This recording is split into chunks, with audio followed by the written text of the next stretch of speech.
সুন্নত না, নফল না, ওয়াজিব না, ফরজ না, কি না, অযথা একটা কাজ। এর দ্বারা দিল অন্ধকার হয়ে যায়, নূর চলে যায়, ওয়াজ মাহফিলের বরকত শেষ হয়ে যায়। আল্লাহ পাক সবাইকে বিরত থাকার তৌফিক দান করেন। আলহামদুলিল্লাহ রাব্বিল আলামিন,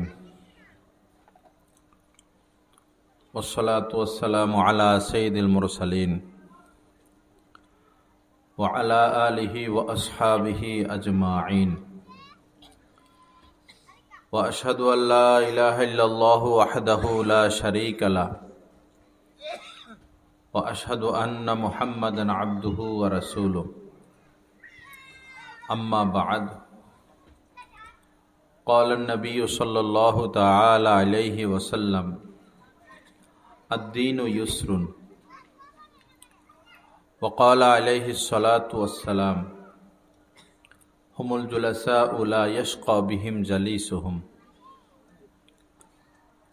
وقال عليه الصلاة والسلام كل مولود يولد على الفطرة فأبواه يهودانه أو ينصرانه أو يمجسان، أو كما قال عليه الصلاة والسلام. اللهم صل على سيدنا ومولانا محمد وعلى آل سيدنا ومولانا محمد وبارك وسلم. أستغفر الله الذي لا إله إلا هو الحي القيوم وأتوب إليه.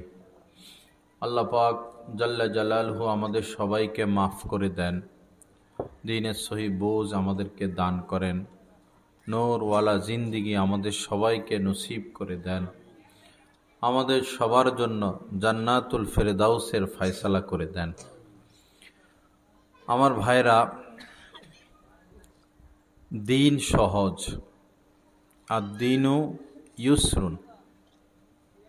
দিন মানা, দিন বুঝা, দিন শিখা, দিন শিখানো, দিন মোতাবেক চলা সহজ, নিরাপদ, শান্তিদায়ক। যে মানুষটা দিন মোতাবেক চলবে, সব যে বাকি জান্নাতে পাবে এমন না। যে মানুষ দিন মোতাবেক চলবে, দুনিয়াতেও সে পুরস্কৃত হতে থাকবে। এই পুরস্কারের মধ্যে যেমন সে সম্মানিত থাকবে।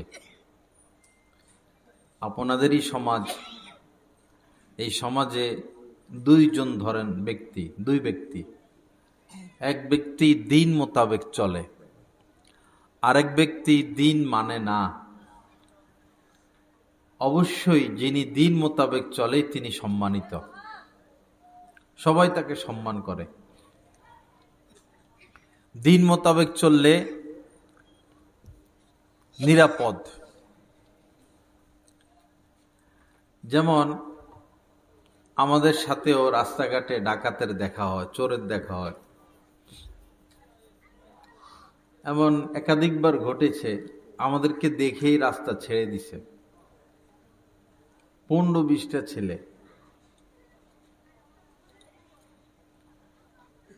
দিন সহজ। যারা দিন মানে না, যেমন আমাদের গাছতলা ঘাটে একটা বিয়ে হয়েছে ইদানিং, 2000 মানুষ মেহমান দাওয়াত। তো মেহমান হয়ে গেল 4000। দাওয়াত 2000-এর পাকাইছে হয়তো 2500, লোক হয়ে গেছে 4000। তো সম্মান ইজ্জত যেটা পাওয়ার কথা 2000 মানুষকে খাওয়াইয়া, এখন ইজ্জত বাড়লো না কমলো? কমলো। কারণ অনেকে খানা পায়নি। অথচ নবীজি বলেছেন যে বিবাহ শাদীর মধ্যে ওই বিবাহই কল্যাণকর যে বিবাহের মধ্যে খরচ কম।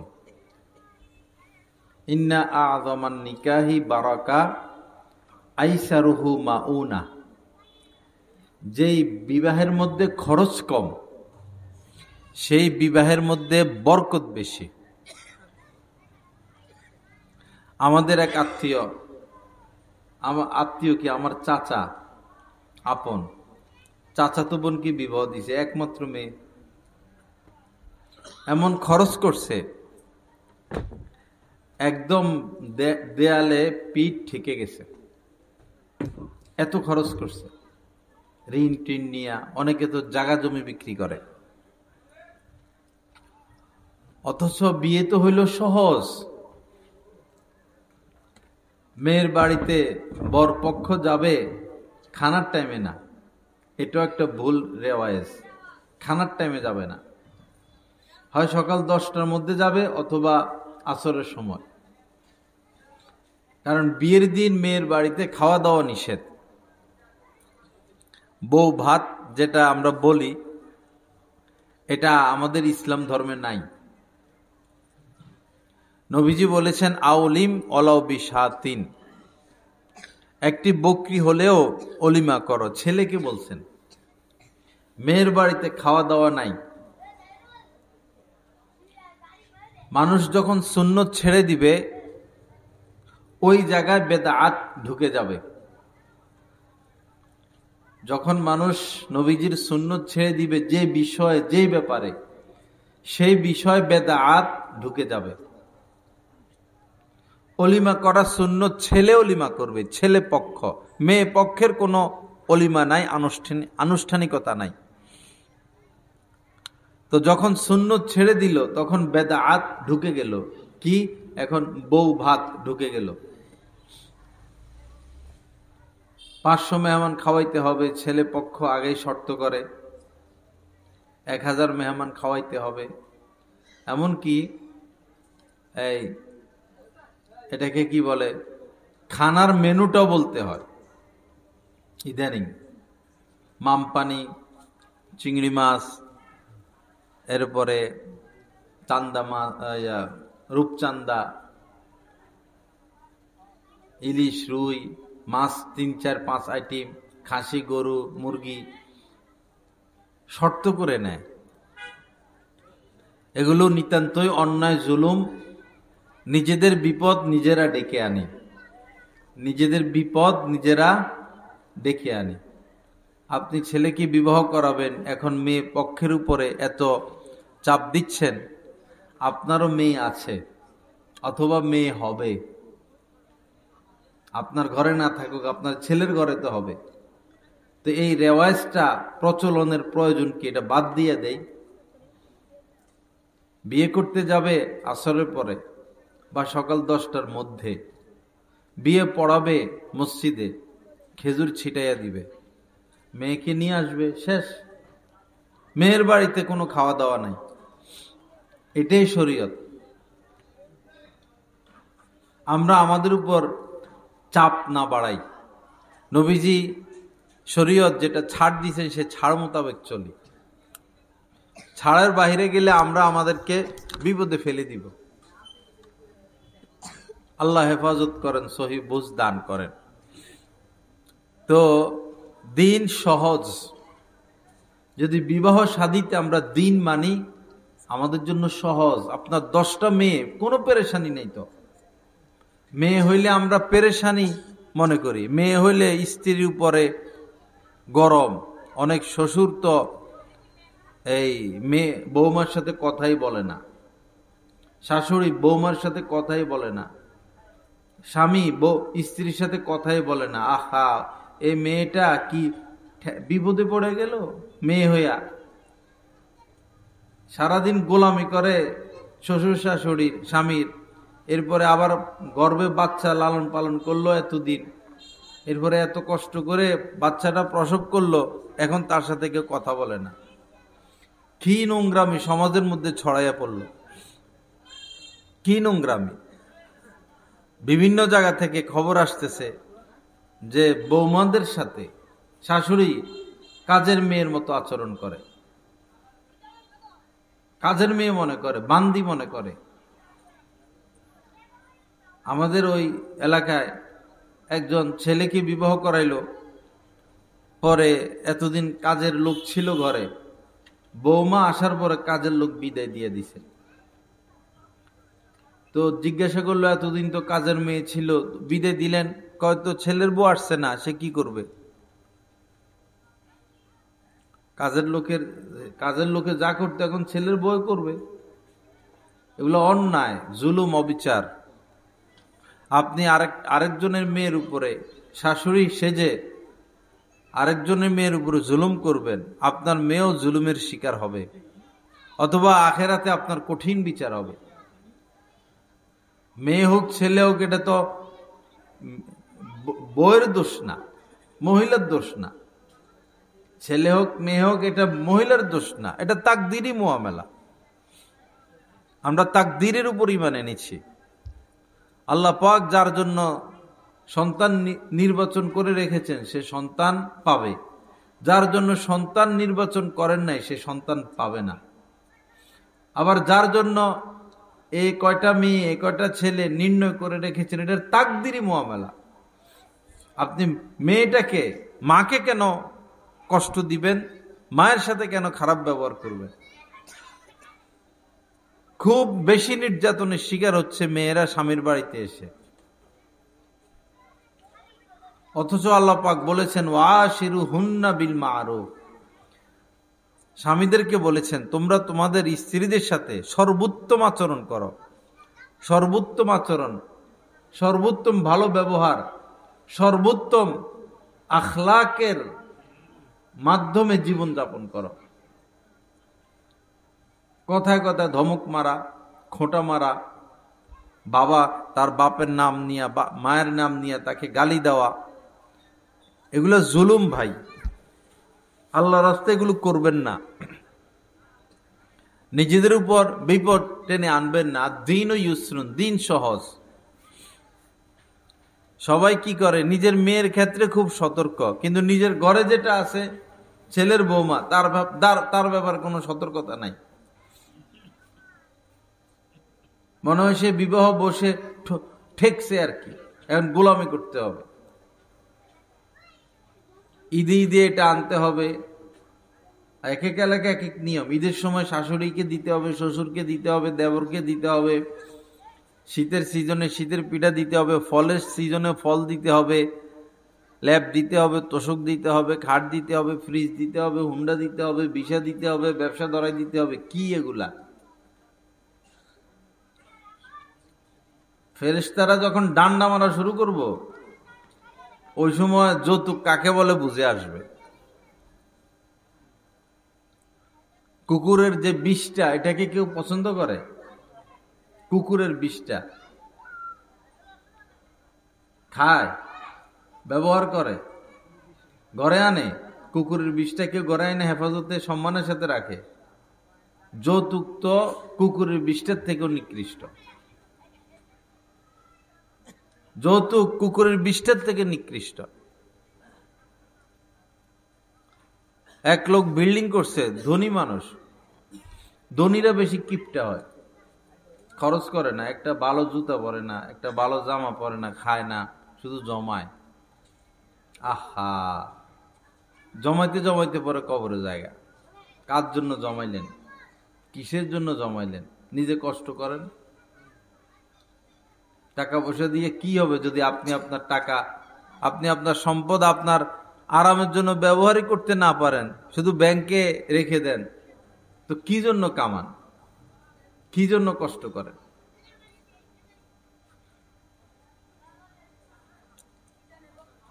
বিল্ডিং করছে বিআইপি কইরা, দামি দামি টাইলস সব ঠিক আছে, ফার্নিচার কিনে না। বিয়ে করছে, ঘর করছে, কিন্তু ফার্নিচার কিনে না। কি ব্যাপার? সবাই ধরল, ফার্নিচার কিনেন না কেন? বলতেছে আমার 4 ছেলে, দেখেন না ঘরে? ছেলে কয়টা? 4টা। 4 ছেলে ঘরে, দেখেন না? তো 4 ছেলে হয়েছে কি হয়েছে? আপনি বিল্ডিং করছেন, আপনার টাকা পয়সা আছে, ব্যাংকে ফালা রাখছেন, খাট কিনেন, ফ্রিজ কিনেন। আহাম্মক তোর কোনো জ্ঞান বুদ্ধি আছে রে? কি ব্যাপার? চারটারে চার জায়গায় বিয়ে করামো, এত ফার্নিচার আসবে, এগুলো রাখবো কই? চার বয়ে ফার্নিচার আনবো না, এমনি তো আমার ঘর ভরে দেবে। মানুষ কত নিচে নামতে পারে, কত নিচে নামতে পারে। যে যুবক যৌতুকের দিকে মন, এটা তো পশু, পশুর চেয়ে নিকৃষ্ট।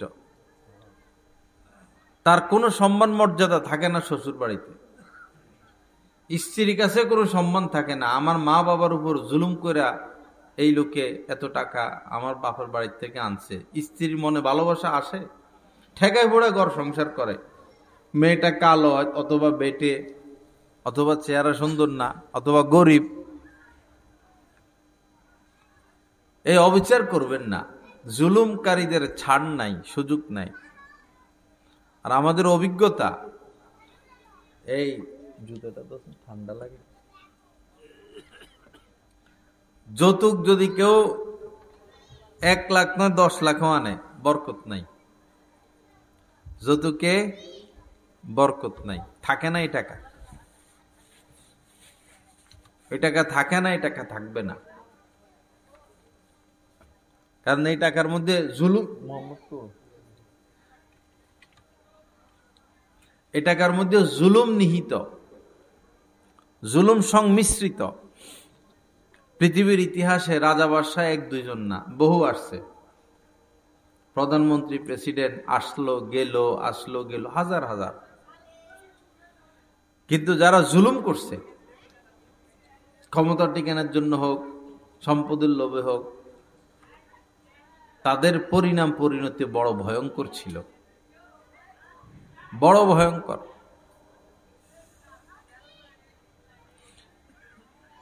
এবং তাদেরকে মানুষ মনেও রাখে। যেমন জালেম বাদশাহ হাজ্জাজ ইবনে ইউসুফ, মুসলমানদের মধ্যে সে জালেম বাদশাহ। তার চোখের সামনে 1,20,000 মানুষকে জবাই করা হয়েছে। যেই তার ক্ষমতা নিয়ে, তার চেয়ার নিয়ে শুনছে কোথায় আন্দোলন বা কিছু, তার ব্যাপারে যেই কথা বলছে আইনে শুধু তার সামনে জবাই করছে। তো তার পরিণতি সবচেয়ে বেশি ভয়ঙ্কর ছিল। মরেও না বাঁচেও না, এমন অবস্থা 15 দিন ছিলেন। 15 দিনে বেশি, শুধু চিল্লাইছে। পেটে পোকা হয়ে গেছে সব, আর কিছুই নেই পেটের ভিতরে, পুরা পেট পোকা। ফুসফুস, কিডনি, হার্ট, অনেক কিছু আছে না, কিছুই পেটে ছিল না তার, শুধু পোকা আর পোকা। ডাক্তাররা ওই সময় তো আর আলট্রাসাউন্ড এগুলো ছিল না। ডাক্তাররা একটা কাঁচা গোস্তর মধ্যে, কাঁচা গোস্তকে সুতার মধ্যে গিট্টি দিয়ে পেটে ঢুকাইছে। পেটে কি আমরা একটু দেখি, এত পেট, আগুনের মধ্যে এমনি পেট ধরে রাখতো সে। আগুনে পেটের চামড়া পড়া গেলে তার কাছে একটু ভালো লাগতো। জালেম বাদশাহ জুলুম করছে। পরে কাঁচা গোস্ত যখন পেটের ভিতরে দিল, কিছুক্ষণ পর টেনে বের করছে। পরে দেখলো যে গোস্তের চতুর্পাশে বিভিন্ন পোকা, ভয়ঙ্কর ভয়ঙ্কর পোকা। পরে ডাক্তাররা বলল যে তার পেটে পোকা ছাড়া আর কিছু নাই। ওই সময়ের বুজুর্গ ছিলেন হযরত হাসান বসরি রহমতুল্লাহ আলাই, উনি জীবিত ছিলেন। তো সে এতদিন তো আলেম ওলামা চিনে না, এখন চিনে। এতদিন জেলে নিয়ে ফিটাও। পরে চিঠি লিখছে, হযরত আমার জন্য একটু দোয়া করেন, আমার অনেক কষ্ট হচ্ছে, আমার সহ্য করার মতো না। তো হযরত হাসান বসরি রহমতুল্লাহ আলাইহি উত্তর দিছেন যে তোমাকে বলেছিলাম জুলুম করো না, তুমি তো আমার কথা শোনো নাই, এখন গজব এসে গেছে।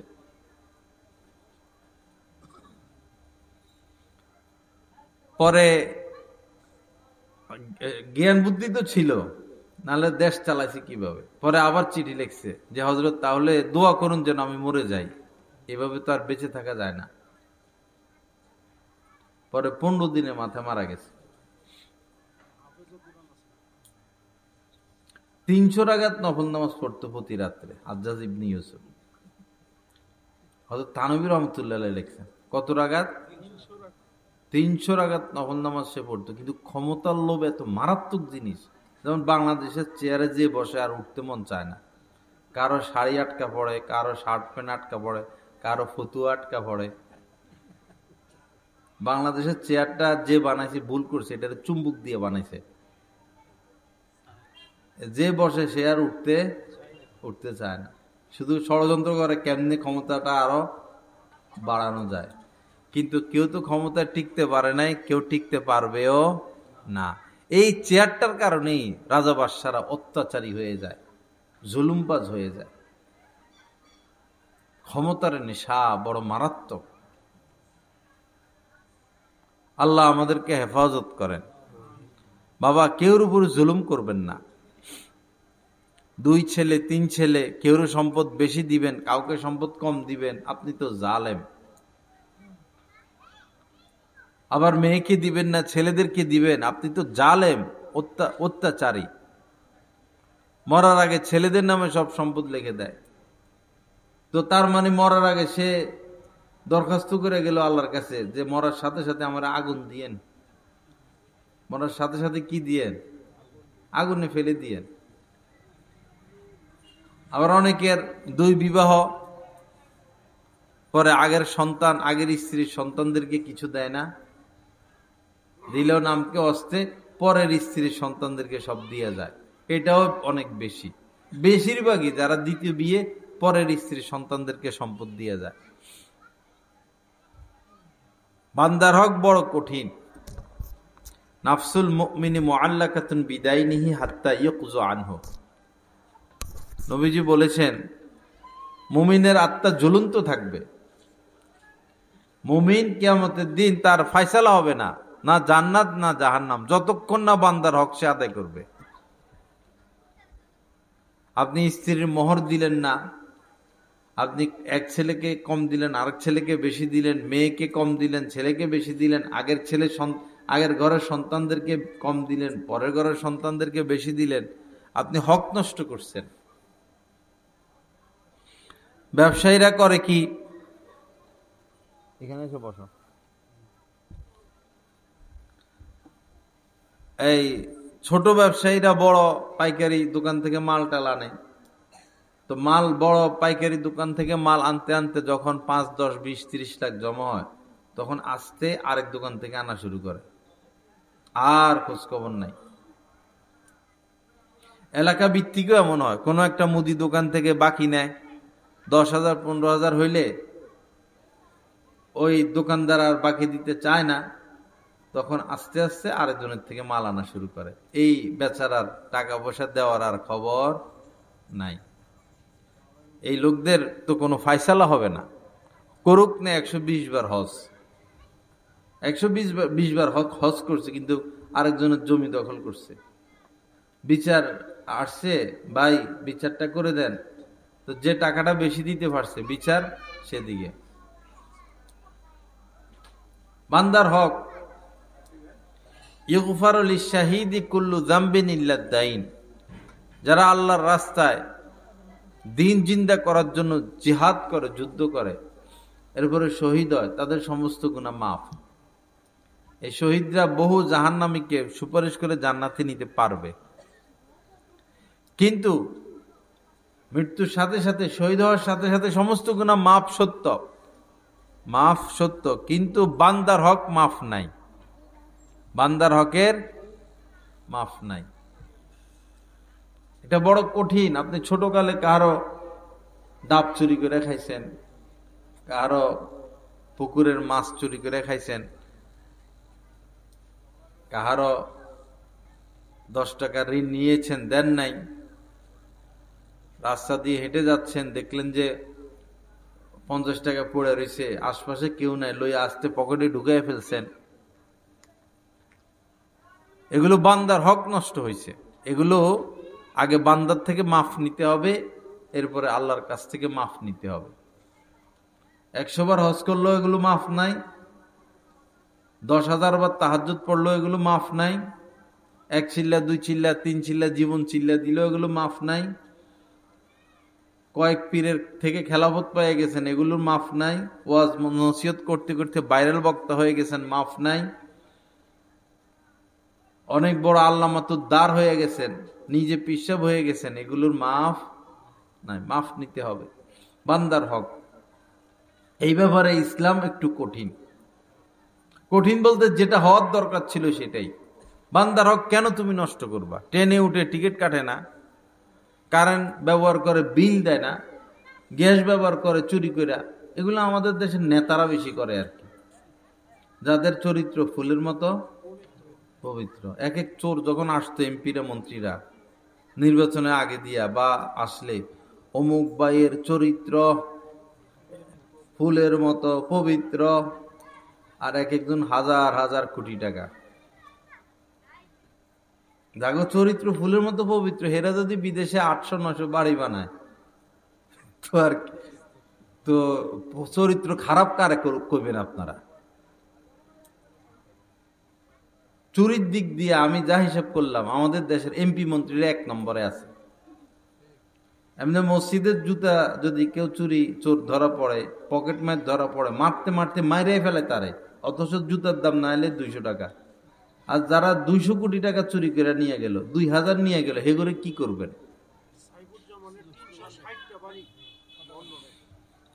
আল্লাহ হেফাজত করেন, সহি বুঝ দান করেন। চোরদেরকে ভালোবাসতে নাই, চোরদেরকে সমর্থন করতে নাই। সে যেই হোক, আপনার ঘরের লোক হোক, বন্ধু হোক, দলের লোক হোক, তার কোনো পরিচয় নাই। তার পরিচয় হচ্ছে সে চোর। সে তো দলের জন্যই বদনামি। একটা দলের সব খারাপ না, কিন্তু যারা খারাপ, ওই খারাপের কারণে সবার নাম খারাপের মধ্যে চলে আসে। সামনে ভোট, মাশাল্লাহ একটা ভালো লোককে ভোট দিবেন ভাই, যে চুরি করে নাই, যে চুরি করবে না, যে দুর্নীতি করে নাই, যে দুর্নীতি করবে না, যে আল্লাহর হক আদায় করে, বান্দার হক আদায় করে, যার প্রতি আস্থা হয়, এরকম একজন ভালো মানুষকে ভোট দিবেন।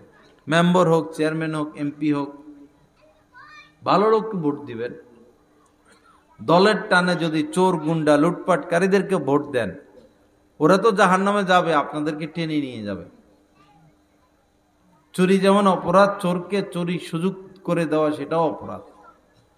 চুরি যেমন অপরাধ, চোরকে চুরির সুযোগ করে দেওয়া সেটাও অপরাধ। আল্লাহ হেফাজত করেন, আল্লাহ পাক মাফ করে দেন, আল্লাহ পাক সৎ লোককে নির্বাচিত করার তৌফিক দান করেন। বাংলাদেশ শাঁসা শাঁসা করে উপরে উঠে যাবে। কোনো অভাব নেই বাংলাদেশে, অভাব শুধু সৎ নেতৃবৃন্দের। যারাই দেশ চালাতে যায় চুরি ডাকাতি নিয়ে ব্যস্ত। স্বাধীন হওয়ার পর থেকেই এই দল এই দল না, সবগুলোই চোর। 95% চোর, 90% চোর। বাংলাদেশিরা এই জায়গায় ভুল করে, লিডার নির্বাচনে ভুল করে। দলের টানে, দলের মহব্বতে খারাপ লোককে ভোট দেয়, সে তার খারাপই করে যায়। আল্লাহর কাছে জবাব দিতে হবে। ট্রেনে উঠে ট্রেনের টিকিট কাটে না, আমাদের ছাত্র ভাইরা ওইগুলো করে। যেমন ভৈরব পড়ে, ভৈরব বাড়ি পড়ে নরসিংদী, কলেজ ছুটি হইল তো 10-12 জন উঠে, 10 জন, এই ভাই কি হয়েছে, মাহফিলের থেকে এটার দাম বেশি হয়ে গেল। হ্যাঁ, আপনারা কি জন্য যাইতেছেন ওইদিকে?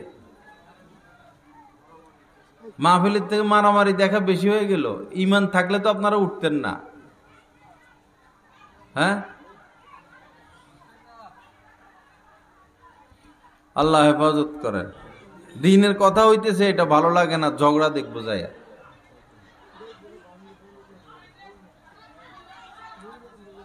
আমরা 11 বার আউযু বিল্লাহি মিনাশ শাইতানির রাজিম পড়ি। আউযু বিল্লাহি মিনাশ শাইতানির রাজিম, আউযু বিল্লাহি মিনাশ শাইতানির রাজিম, আউযু বিল্লাহি মিনাশ শাইতানির রাজিম, আউযু বিল্লাহি মিনাশ শাইতান। কি জন্য এই লোকগুলা উঠে আমার বুঝে আসে না।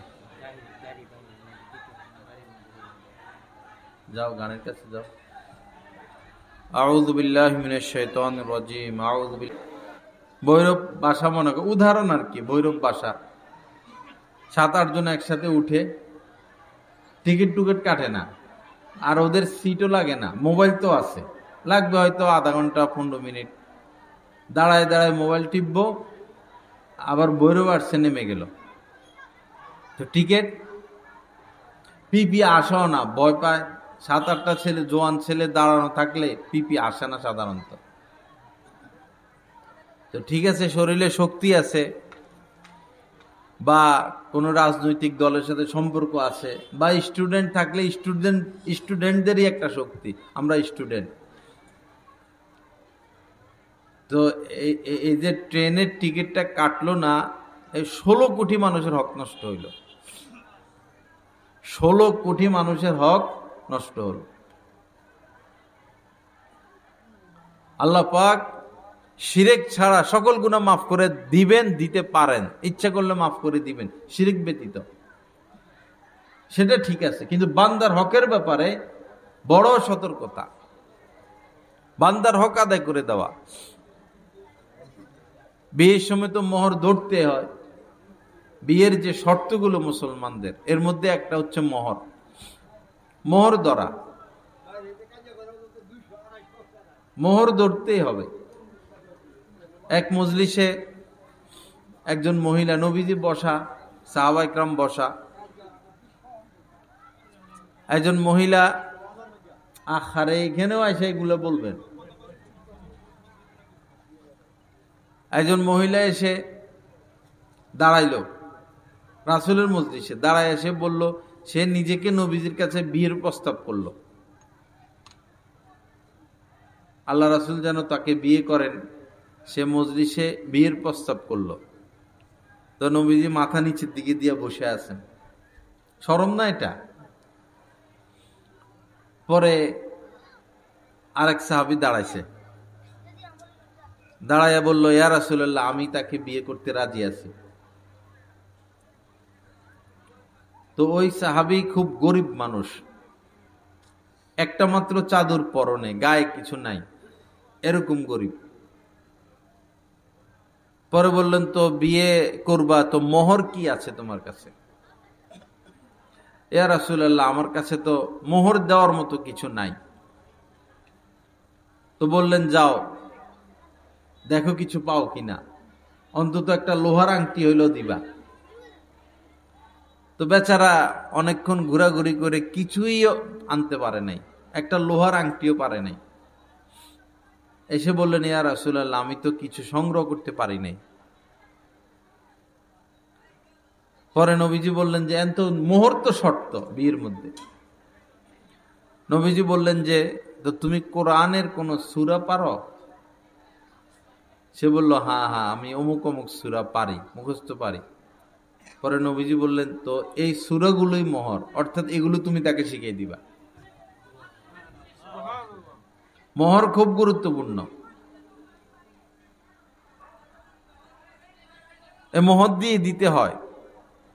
বাসর ঘরে স্ত্রীর সাথে সাক্ষাতে মোহর দিয়ে দিবেন, নগদ।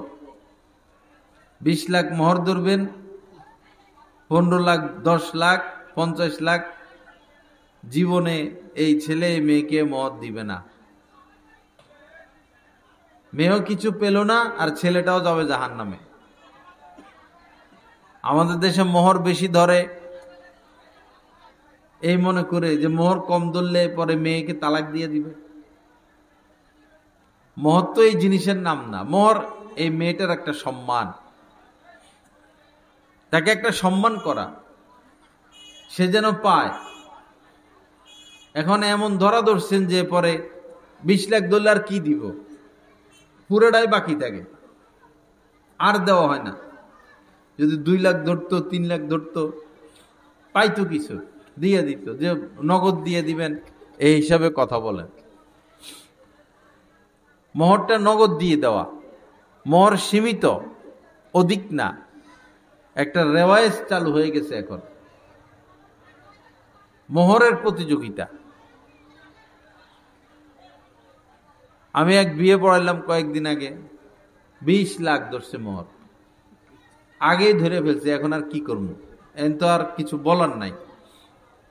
20 লাখ মোহর।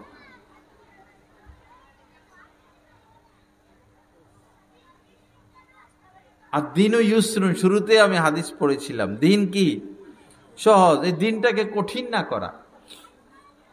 সব ক্ষেত্রে আমরা বাড়াবাড়ি করে দিনকে কঠিন করে ফেললাম, সব ক্ষেত্রে বাড়াবাড়ি করে।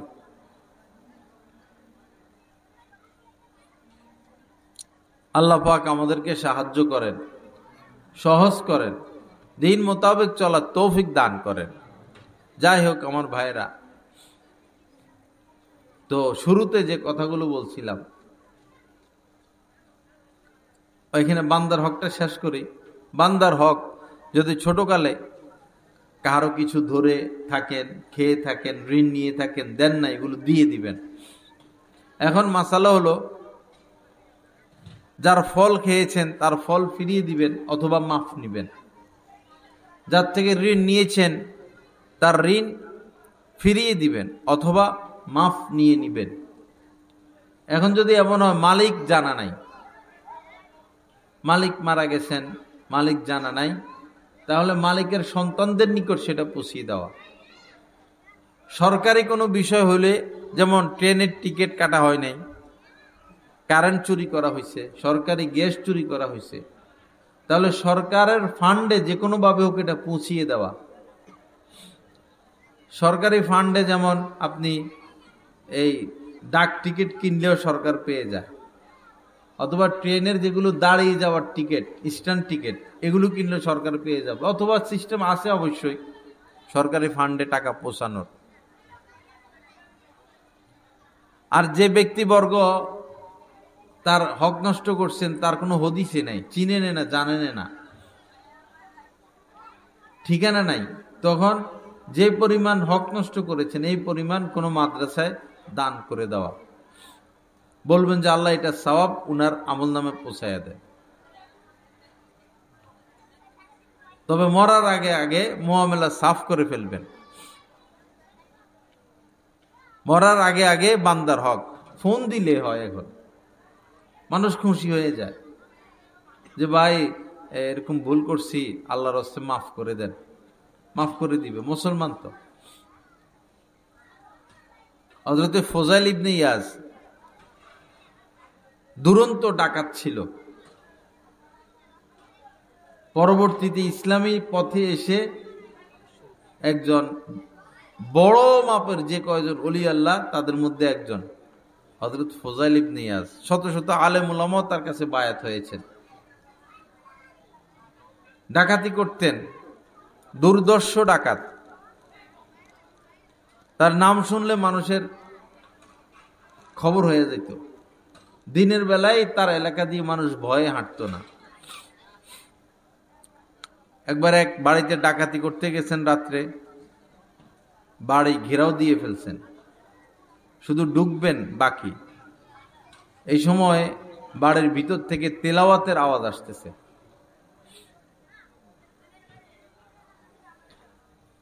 তো সে আরবি ছিল, অর্থ বুঝতো। আলাম ইয়ানি লিল্লাযিনা আমানু আন তাখশা কুলুবুহুম, এই আয়াত, যে আল্লাহর ভয়ে মুমিনের অন্তর নরম হওয়ার কি সময় এখনো হয়নি? এই আয়াত তেলাওয়াত করতেছেন এক আল্লাহ ওয়ালা ঘরের মধ্যে, যে ঘরে সে ডাকাতি করতে ঢুকবে সে তো অর্থ জানতো। এক হলো আয়াতটা খুব মর্মস্পর্শী, আবার তেলাওয়াত করতেছেন একজন আল্লাহ ওয়ালা। আসর হয়ে গেছে, আসর হয়ে গেল, তো সাথে সাথে তিনি বলে উঠলেন, বালা ইয়া রব্বি, আল্লাহ সময় হয়ে গেছে মন নরম হওয়া। হেদায়েত পাইতে কতক্ষণ? এজন্য মানুষদেরকে আল্লাহ ওয়ালাদের সোহবতে নিয়ে যাওয়া, মানুষদেরকে, সাধারণ মানুষদেরকে, পাপীদেরকে, মদখোর, জিনাখোর, হারামখোর, নষ্ট, এদেরকে আল্লাহ ওয়ালাদের সোহবতে নিয়ে যাওয়া।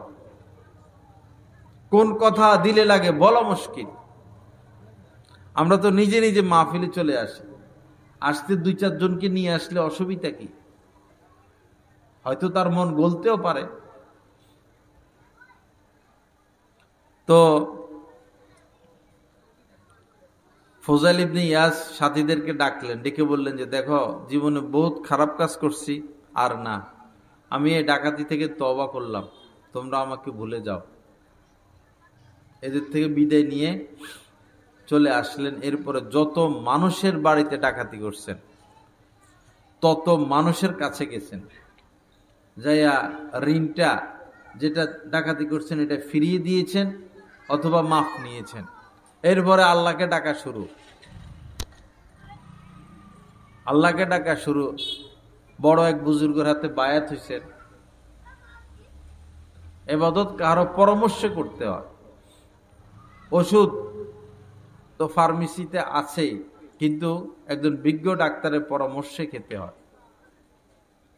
আমল কোরআন হাদিসে আছে, আমল কোরআন হাদিসে আছে, আপনি আমল করতে পারবেন, কিন্তু ফায়দা হবে কোন আল্লাহ ওয়ালার পরামর্শে করলে। নবীজিকে গিয়ে সাহাবায়ে কিরাম বলতেন, ইয়া রাসূলুল্লাহ, কোন আমল শ্রেষ্ঠ, কোন আমল শ্রেষ্ঠ?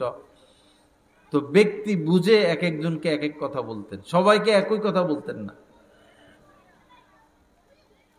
কোরআন হাদিসে আমলের অভাব নাই, কিন্তু এই আমল একজন আলেমের কাছ থেকে নেওয়া, একজন আল্লাহ ওয়ালার কাছ থেকে নেওয়া, তখন আমলটা ফলপ্রসূ হবে। তো হযরত ফুজাইল ইবনে ইয়াজ এসে নিজে নিজে কোরআন পড়া শুরু করেন নাই, বড় এক বুজুর্গের কাছে বায়াত হয়েছেন, তার পরামর্শে আগাইছেন। আমল করতে করতে এত বড় হয়েছেন যে নিজেই বড় এক আল্লাহওয়ালা হয়ে গেছেন। বিভিন্ন তাফসিরে কিতাবে তার নাম আসছে। তো ফুজাইল ইবনে ইয়াজ যদি হাজার হাজার মানুষের ঘরে গিয়ে সম্পদ ফিরিয়ে দিতে পারে, আমি আপনি আর কয়জনের হক নষ্ট করলাম? আমার আপনার দ্বারা আর কয়জনের হক নষ্ট হয়েছে? তো হিসাব করে করে হকগুলো আদায় করে দেওয়া। আল্লাহ আমাদেরকে তৌফিক দান করেন এবং নেক আমল বাড়ানো, পাপের কাজ কমাইতে থাকা, ছেড়ে দেওয়া। নেক আমল বাড়ানো, যেমন ধরুন আপনি রুকুতে গিয়ে 3 বার তাসবিহ পড়েন, সুবহানা রব্বিয়াল আযীম 3 বার পড়েন, আজকে থেকে 5 বার পড়েন, 2 বার করে বাড়লো। এর কঠিন কিছু না, মজা পাবেন রুকুতে সেজদায়। রুকুতে গিয়ে সেজদায় গিয়েও 3 বার পড়েন সুবহানা রব্বিয়াল আ'লা, 3 বার পড়ার অভ্যাস। এখন থেকে 5 বার পড়া শুরু করেন।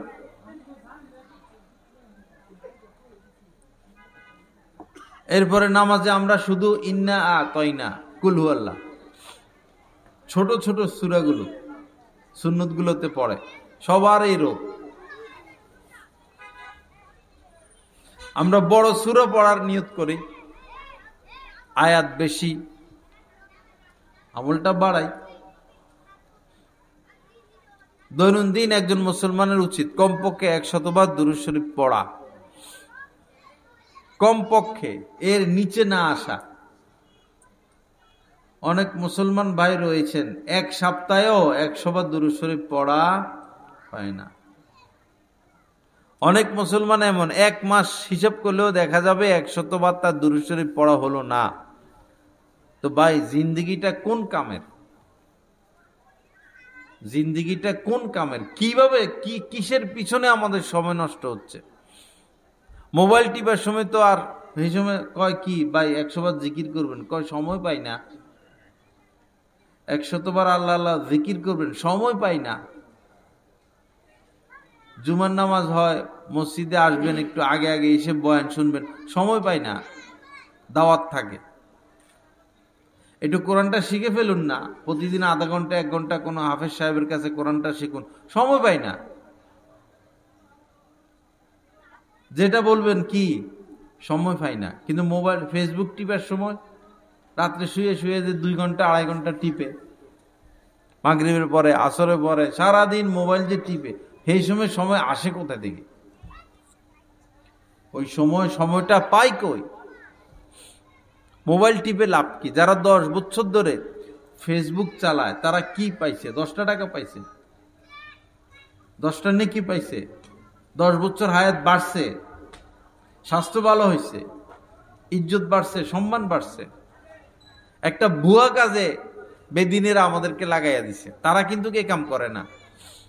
যে ফেসবুক বানাইছে সে কিন্তু ফেসবুক চালায় না। যে মোবাইল বানাইছে আখের সে বলল, যদি জানতাম মোবাইলের দ্বারা এত ক্ষতি হবে আমি মোবাইল আবিষ্কার করতাম না। তার বক্তব্য আমি পড়ছি, একবার পত্রিকা আসছে। সে বলেছে, বিজ্ঞানী, যে যদি জানতাম মোবাইলের দ্বারা এত ক্ষতি হবে তো মোবাইল আমি আবিষ্কার। এভাবে কাগজ দেওয়া তো ঠিক না ভাই, সময় সংক্ষেপ করলে ভালো হয়। আমি কি এখানে গোলামি করতে আইছি? এটা কিরকম কথা?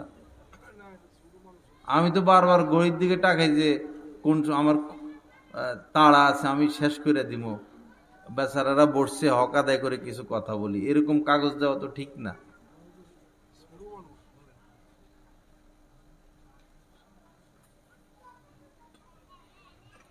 এগুলা করলে কষ্ট লাগে মনে। তো কি যেন বলছিলাম, যিনি মোবাইল আবিষ্কার করছেন উনি বলছেন যে জানলে আমি মোবাইল আবিষ্কার করতাম না। পরে তিনি একটা পরামর্শ দিছেন যে মোবাইল ব্যবহারটা ছেড়ে দিয়ে জীবনটাকে উপভোগ করুন। মোবাইল ব্যবহারটা, অতিরিক্ত ব্যবহার ছেড়ে দিয়ে জীবনটাকে উপভোগ করুন।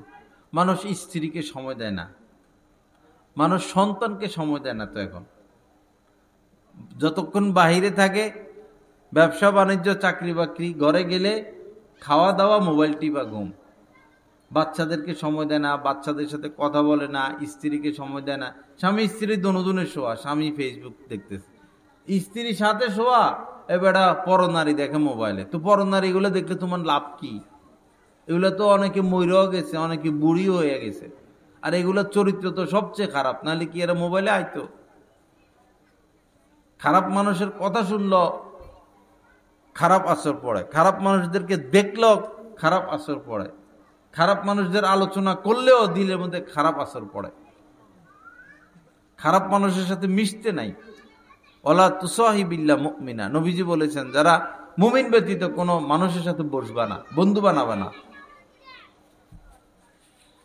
খারাপ মানুষের দিকে তাকাইলেও দিলের মধ্যে খারাপ আসর পড়ে। খারাপ মানুষের দাওয়াতে গেলেও দিলের মধ্যে খারাপ আসর পড়ে।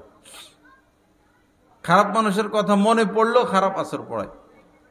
আর ভালো মানুষ ইনদা যিকরিস সালিহিনা তানজিলুর রহমা, ভালো মানুষের কথা যদি আলোচনা করে মন পরিষ্কার আর মনটা ভালো হয়।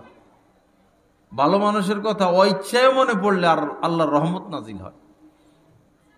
ভালো মানুষের সাথে চলবেন, নামাজি লোকটার সাথে চলবেন, যে হালাল খায় তার সাথে চলাফেরা করবেন, তার সাথে সম্পর্ক রাখবেন, আত্মীয়তা করবেন ভালো মানুষের সাথে, টাকাওয়ালার সাথে না। হ্যাঁ, যদি সে টাকাওয়ালাও হয়, ভালো মানুষ হয়, আলহামদুলিল্লাহ, দোনোটা পাইলেন। আগে দেখতে হবে ভালো মানুষ কিনা। মেয়েকে বিবাহ দিবেন, ডাকাতের হাতে দিচ্ছেন না, সন্ত্রাসের হাতে দিচ্ছেন, দেখে নেন না। শুধু আমেরিকার থেকে আসছে, সরকারি চাকরি করে, 10 তলা বিল্ডিং এর মালিক, এগুলো দেখে বিবাহ দিলে তো যদি কষাইখানা হইয়া বসলো। বেশি ধনী যারা, এরা তো স্ত্রীকে নিয়ে থাকে না, এরা নর্তকী, নায়িকা, গায়িকা নিয়ে থাকে, মদের বোতল নিয়ে থাকে। বিয়ে শাদীর ক্ষেত্রে দিনকে প্রাধান্য দিতে হবে। ছেলেকে বিবাহ করাবেন, মেয়ের মধ্যে দিন। মেয়েকে বিবাহ দিবেন, ছেলের মধ্যে দিন, তখন শান্তি। আল্লাহ আমাদের সবাইকে তৌফিক দান করেন, মাফ করে দেন। যাক, আমার কথা শেষ। সবার প্রতি অনুরোধ হলো, একজন আল্লাহওয়ালা আলেমের সাথে উঠা বসা রাখবেন। আপনার এলাকায় যদি কোনো আলেম থাকেন, আল্লাহওয়ালা আলেম অবশ্যই আছে, উঠা বসা রাখবেন, সম্পর্ক রাখবেন, দেখা সাক্ষাৎ রাখবেন, মহব্বত রাখবেন। এই আলেমদের সাথে উঠা বসার দ্বারা আপনাদের মধ্যে দিন আসবে, আমাদের মধ্যে দিন আসবে। আল্লাহ তৌফিক দান করেন। আরেকটা হলো, একটা অ্যাপ খোলা হয়েছে, যারা টাচ মোবাইল একবারে ছাড়বেনই না তাদের সুবিধার্থে একটা অ্যাপ খোলা হয়েছে। এই অ্যাপের মধ্যে কোরআন শরীফ দেওয়া আছে, দেখে দেখে পড়তে পারবেন, কোরআন শরীফ শুনতে পারবেন, তাফসির দেওয়া আছে। 600-700 মুসলমানদের বাচ্চাদের নাম দেওয়া আছে অর্থসহ। এরপরে আমার বয়ানগুলো দেওয়া আছে, নামাজের ওয়াক্ত দেওয়া আছে, সেহরি ইফতারের ওয়াক্ত দেওয়া আছে এলাকা কেন্দ্রিক, যে যে এলাকায় থাকবে। অনেক কিছু দিয়ে একটা অ্যাপ খোলা হয়েছে, অ্যাপটা মোবাইলে নামিয়ে নিলে আমাদের লাভ হবে। অ্যাপের নাম হচ্ছে ইমানি জিন্দিগি। ইমানি জিন্দিগি প্লে স্টোরে গিয়া ইমানি জিন্দিগি বললেই চলে আসবে। আল্লাহ পাক আমাদের সবাইকে মাফ করেন, এই মাহফিলকে কবুল করেন, এই মাদ্রাসাকে কবুল করেন। এই মাহফিলের উসিলা পুরা এলাকার ছেলে মেয়ে নারী পুরুষ সবাইকে আল্লাহ পাক হেদায়েত দান করেন। যে ভাইরা সুদের সাথে আছেন, ভাই বরকত পাবেন না জীবনে।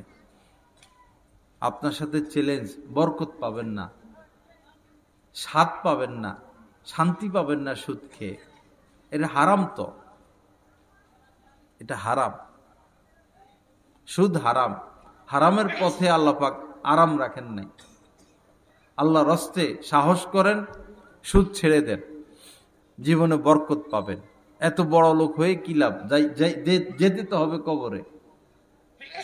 নবীজি জান্নাত জাহান্নাম আল্লাহ পাক দেখিয়েছেন। জাহান্নামে নবীজি নারীদেরকে বেশি দেখেছেন, আর জান্নাতে গরিবদেরকে বেশি দেখেছেন।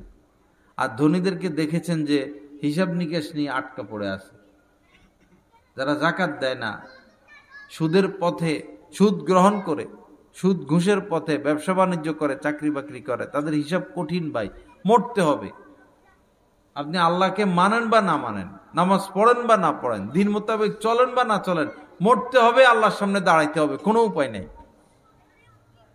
আল্লাহর সামনে দাঁড়াইতেই হবে।